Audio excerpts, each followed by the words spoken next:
Today we are tackling the question, should the Department of Education be eliminated? This is a hot debate. Some people say that the Department of Education is necessary to ensure quality education across the country. Do you support the idea of getting rid of the Department of Education? No, I think that the Department of Education actually has some functions that we think are important. While others argue that it's a massive wasteful bureaucracy that is making schools worse.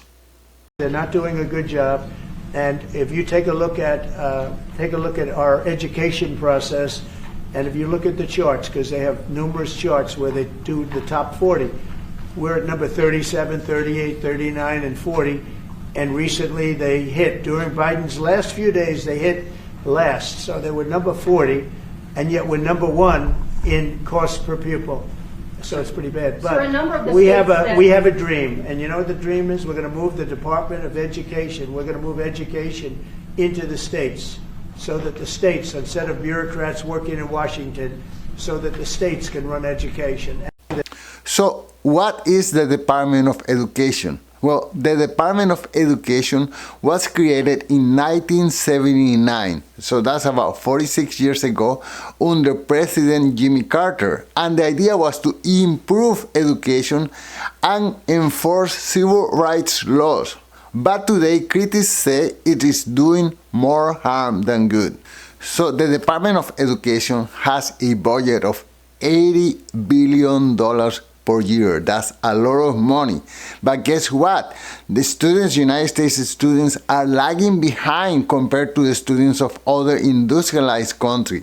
So the United States is spending more money per student than any other industrialized country. And yet we're number 1 in cost per pupil.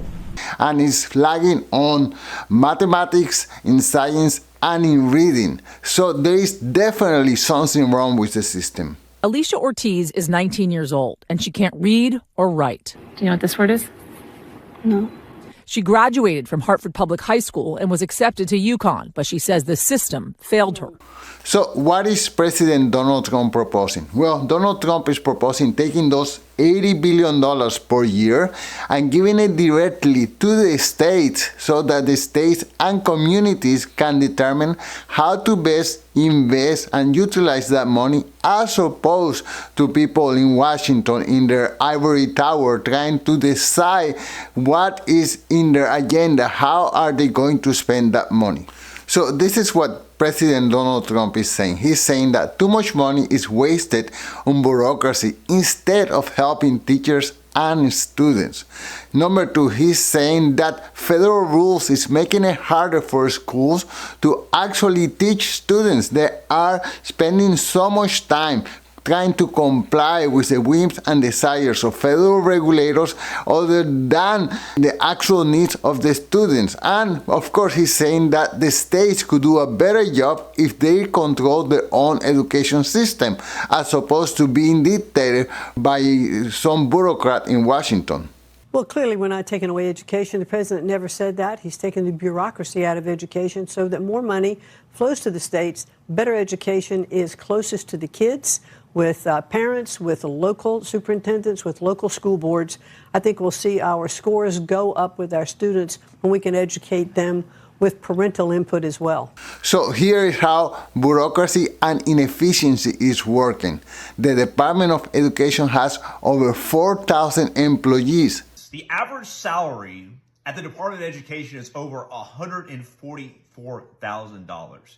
And guess what, folks? There's over 4,000 employees. But guess what? They don't run any schools. Instead, what they do is that they create regulations and paperwork, and many believe all these regulations and paperwork is what is slowing progress. It's getting in the way of actual education. Because the states already have their own education department, there's a lot of overlapping programs, wasted money, and red tape. So the idea is simply to cut off the middleman, to cut off the federal government, give that money directly to the states, and there will be no overlapping on priorities. Students will study what they need to study in order to succeed in their environment. I believe that the big decline of the Department of Education started when they created a policy called No Child Left Behind. And what it means is that they wanted all the children in different states to pass certain kind of standardized tests. I'm a teacher from that era. Late 99s, early 2000s. Good old George Bush. He thought that legislating No Child Left Behind would get every child to succeed, when in fact, it just punished teachers and brought standardized testing to the forefront. So now we can't really teach. We're teaching to a test. Kids are not learning. We're all going through the motions. And who's making money off of it? Who's getting rich? And please don't say throw more money at it. No, full stop. Do you know how much money goes into education every year? Billions. Do you know who never sees that money? Me. My salary is not going up. Classrooms are funded on Amazon and Donors Choose. Somebody is stuffing their pockets with that money. Because it's not coming to us. It's not coming to me. Where's the money going? So what happened then is that many teachers started teaching just to pass the exam, the test that they were all ranked against each other. So to the hell with actual education. No, we are going to teach students how to pass the exam.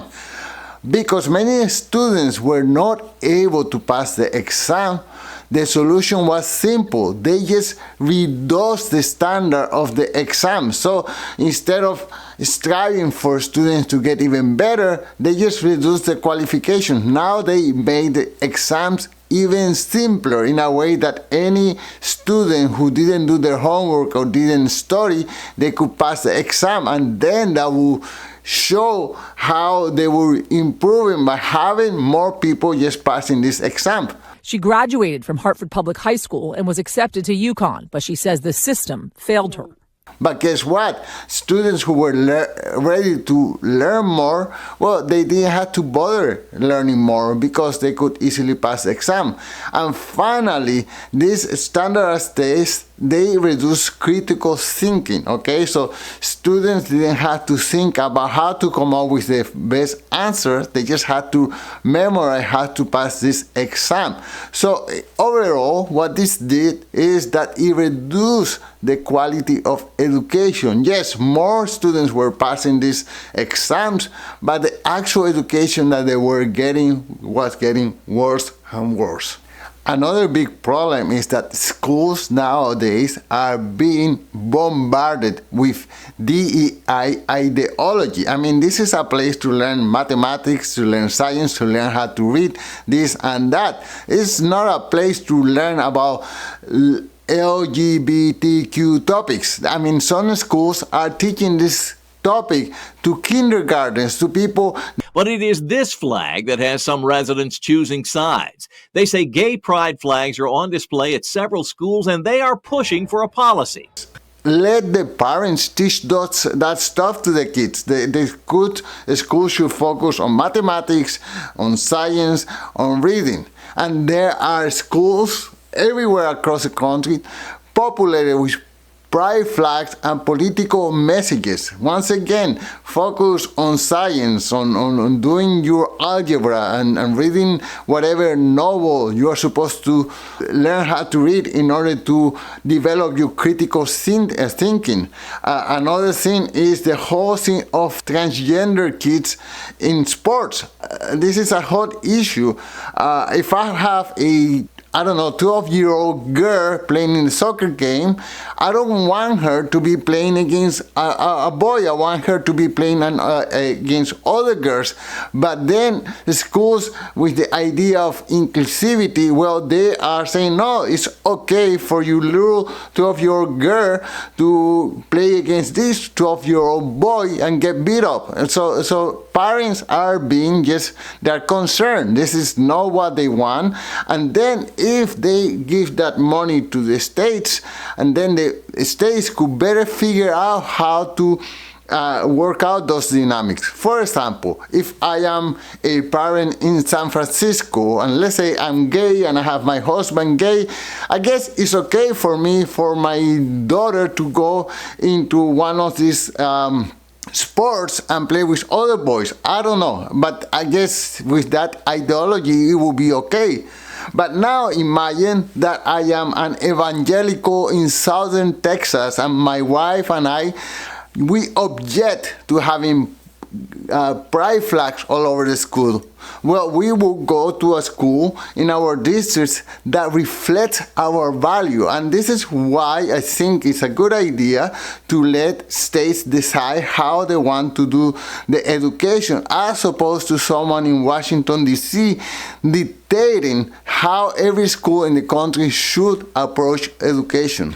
Also, as a parent, I will object to standardized tests being created to please the lower denominator. So imagine that I have a medium intelligent child. My child is not super bright, but is not super dumb either. Okay, so I want my child to be challenged and to be aspiring for more. I don't want her to pass text exams that were created to help somebody else get a paper degree. No, and if I have a child who is having difficulty, I don't want any favors for my child. I want to know that my child is having difficulties and get the help necessary for my child to come up the rank and compete in the real world. Because the real world, is tough out there. So that's it. I believe, as many millions of people do, that the Department of Education serves no purpose and it should be eliminated, and that power, that organization skills should be given to the states, and the states should figure out how they will deal with each segment of their populations and which schools are going to focus on this part of the education and which other schools should focus on this other segment of the education. So what is your take? Should the Department of Education be abolished, or should we try to keep it alive? Let me know in the comments, and until soon. Peace.